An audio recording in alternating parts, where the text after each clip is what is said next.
వే gold trusted gold buyers మీరు తాకట్టు పెట్టిన బంగారాన్ని విడిపించి ఈ రోజు ఉన్న మార్కెట్ ధరకు కొనబడను. అరవింద సమేత వీరరాఘవ తర్వాత జూనియర్ ఎన్టీఆర్ త్రివిక్రమ్ శ్రీనివాస్ కలయికలో ఫ్యాన్స్ ఎప్పటి నుంచో ఎదురు చూస్తున్న అనౌన్స్మెంట్ వచ్చేసింది.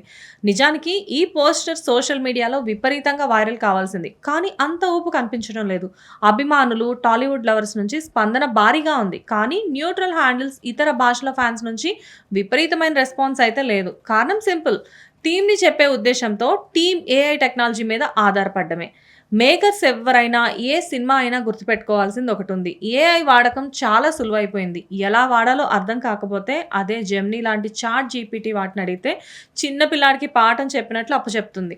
దాన్ని ఫాలో అవుతూ అద్భుతాలు చేస్తున్న వాళ్ళు ఉన్నారు. ఇంజనీరింగ్, సాఫ్ట్వేర్ నైపుణ్యం అవసరం లేకుండా తమ టాలెంట్ చూపిస్తున్నారు.